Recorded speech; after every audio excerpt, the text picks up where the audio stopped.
Hello everyone. This video is going to guide you on week 3 of labs, which is the final lab session for the resistor lab. So first, let's just review where we ended off in lab 2.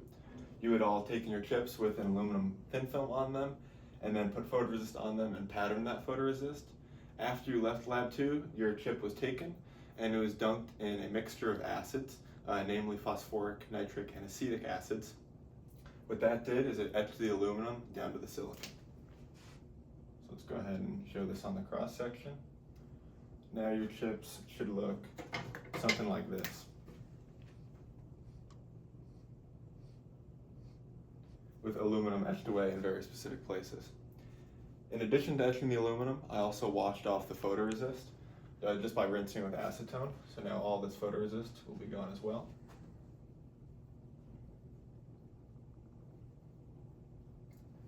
And now our devices are done. We're done fabricating, and this lab is all about testing those devices. So next we're going to test them in a different lab room upstairs, and I'll show you where that is in a minute. But first I want to talk about the basic principle behind the tests we're doing. For both patterns you've made, we have all these contact pads, and the contact pads are either spaced at different distances along doped silicon or at different distances along an aluminum wire. But regardless, you're going to measure the resistivity between each of these contact pads that we have set up for probing. When we do so, we're going to get a plot that looks something like this. First, we'll just take simple resistance measurements for each pad spacing. So on a current versus voltage plot, we should expect to see something like this. This is just representative of a simple resistor. So from a plot like this, we can take the resistance between those two pads from that measurement. Once we take many measurements like this at different pad spacings, we can plot all of our measurements onto one graph. And the graph will be a measure of resistance on the y-axis, and then this x can represent the distance between pads or length along an aluminum wire. But regardless, we're going to have a bunch of data points for the resistance we measured at different distances. And if everything goes as expected, the relationship between distance and resistance should actually be linear. So we'll get maybe a plot that looks something like this. Once we have this plot, we'll do really simple linear regression on it. And we'll get some linear function that has a positive slope and a y-intercept. This slope will tell us something either about the sheet resistance of the silicon for some of our patterns, and then it may tell us something about the bulk resistivity of the aluminum for some of our other patterns. But what's really important is this y-intercept. The y-intercept is going to tell us something about our contact resistance. So remember, the way we're going to probe these is we're going to touch down with tiny like needle point probes onto each pad. And the contact between the probe and the pad has some level of contact resistance. And then for the devices where we're conducting through doped silicon, there's also contact resistance between the aluminum and the doped silicon. So this y-intercept will essentially be equal to 2 times the contact resistance, because when we take this measurement, we have the resistance from the contacts and then the resistance from the material in between.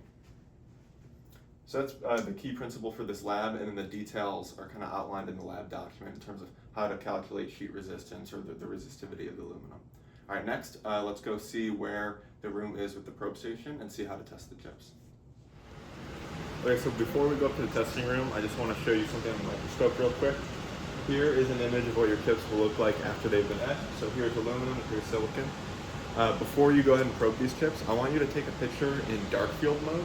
So on the microscope, you can switch into dark field mode right here, and you have to be on the 10 or the 20x objective. But as you can see in dark field, the aluminum looks extremely bright, and then the silicon looks very dark. Again, that's because dark field is collecting intensity from low angle scattered light. So the rougher sputtered film appears very bright, whereas the very flat silicon appears very dark. So go ahead and take a picture like this before proceeding up to test your chip. Here's the key. You have to return it when you're done.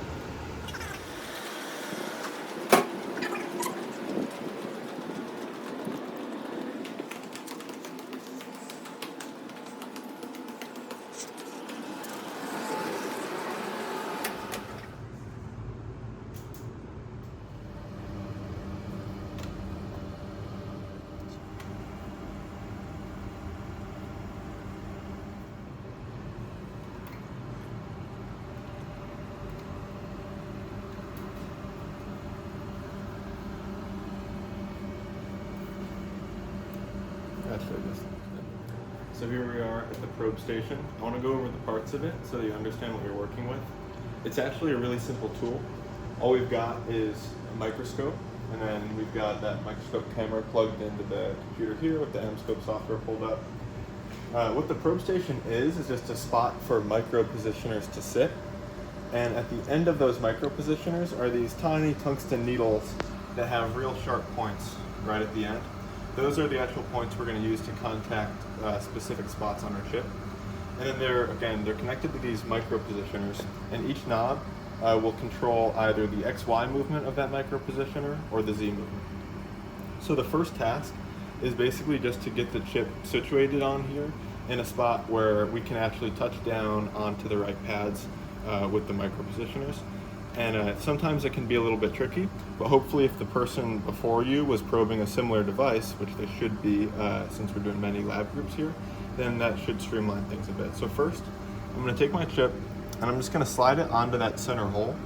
That center hole is actually connected to a vacuum where we can use that vacuum to hold the chip down. So I'm going to go over to the right of the machine here. I'm going to find this switch right here to turn on the vacuum. Now that should hold the chip in place a little bit. I can still move it around a little bit, but now it's held down. Next, I'm going to use these X and Y positioning knobs down near the base of the chuck to move the chip into the light of the microscope. So I can use the Y direction movement to get it right into that light there. And then once it seems like I have my pattern generally centered in the light, I can now safely move the chuck up into the position that we're actually going to use to probe it. So this little lever here is what controls the height of the stage. So again, I'm going to move it up, double check that none of the probes here are touching the surface of the chip. You can usually see this just with your eye pretty easily. And then again, I'll scroll to where it looks like the points of those little tungsten probes are right near one of my patterns. Okay, now let's go over and look at the microscope camera. So the positioners were already set up in a way where they're within the field of view of the microscope camera, so that makes our lives really easy. If they were not already in the field of view, then you're going to have to play around with the position of these. First, you just play around with these knobs here because that's going to control the X and Y movement. However, if the micro positioner is so far away from your pattern or the center of this chuck that the X and Y knobs can't get you there, you may have to slide these micro positioners slightly, which are held down magnetically, so you have to be really careful. But nonetheless, we already can see the probe tips in our microscope image. The reason it looks like there's two on each side is because we're looking at a probe tip and then the shadow of the probe tip. If your chip is not in focus, which here it is in focus, you can use the little knob on the side of the microscope here. So let me adjust that a little bit, and then let's go over back to the microscope camera, and we can see that it's now out of focus. And then I'll just move that dial to refocus it. Okay. Next, I want to go ahead and show you how to put the probes down onto the pads of the chip. We do this by controlling first their X and Y movement to get them in line, but then I carefully watch the microscope camera in order to see when they've contacted the pad. Now, it's almost impossible to recognize when the tip has touched the surface of the chip. What we look for is seeing the tip of the probe skate forward a little bit. So the probe tip will come down, and then as soon as it contacts, it'll skate forward a little bit. As soon as you see that forward motion in the probe, that's how you know it's contacted your chip. So let's go ahead and try that with one of these. So I'm just gonna play with these knobs, and then on the screen, you'll see the probe tip move around. So as you can see, I'm playing with one of the knobs and the tip is moving side to side, and then I move the other knob and it seems to move forward and backward. So I'm gonna get it generally to where it looks like it's over top of the pad that I want to probe, and then I'm gonna slowly twist the top knob to lower the probe down. And then as it's getting closer, I can see that I was slightly misaligned, so I'm gonna move the probe back a little bit. And then I will continue dropping it down to the pad. Okay, now you can see that the shadow of the tip and the tip itself are conjoining. That means we're getting closer and closer to the surface. And now I'm expecting it to start skating forward soon. And the keep lowering it. Okay, there we go. It was maybe hard to see, but I could see that this probe tip, it completely lost its shadow and then skated forward a little bit. That's how I know I'm making good contact with that probe pad. Let's do the same with the next. So just to make things clear, come over and show. Now I'm going to be adjusting this probe. So I'm going to play with these knobs first to get the X and Y position. So let's go ahead and look over at the screen again. Okay, if I move this probe, I can see it's moving the probe forward and backwards. And then this one is, this dial is moving side to side. All right, I'm going to go ahead and start moving the probe down a little bit. And I can tell that I'm overshooting the pad, so I'm going to back it up.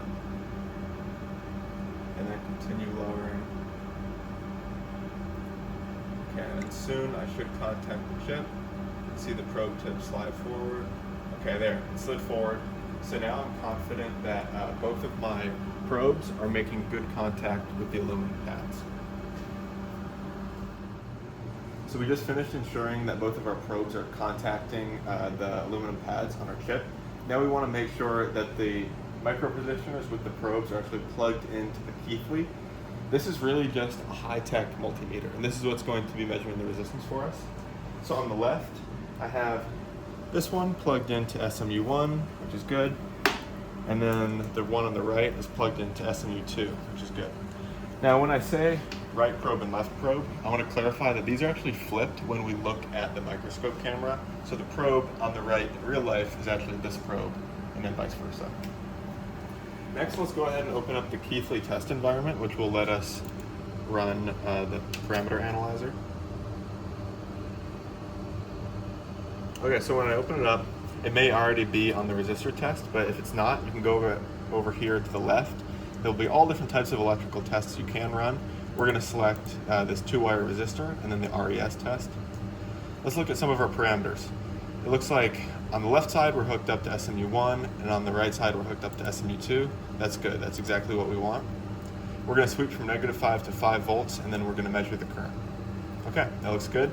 So I'm going to hit this green arrow at the top to run the test. Then if I go over to graph, we can see that plot forms in real time. If it's completely out of scale, we can left click or right click and then hit auto scale. But basically now we have our plot of current versus voltage. And if this is a completely straight line, we could easily measure resistance from it, but since it's not completely straight, we may have to determine a consistent way to measure resistance from a plot like this.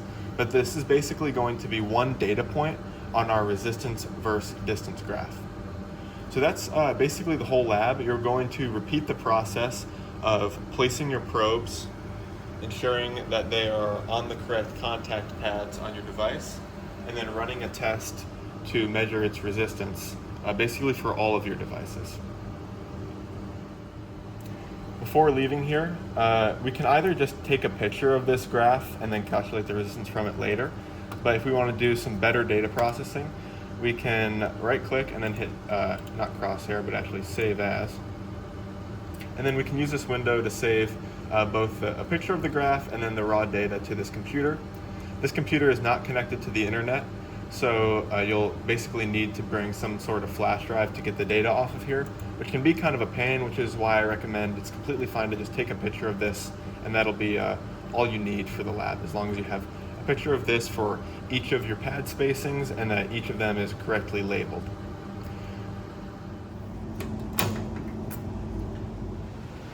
Here I am returning the key to the magnet. If the key is not returned after your lab session, you may lose points on your lab.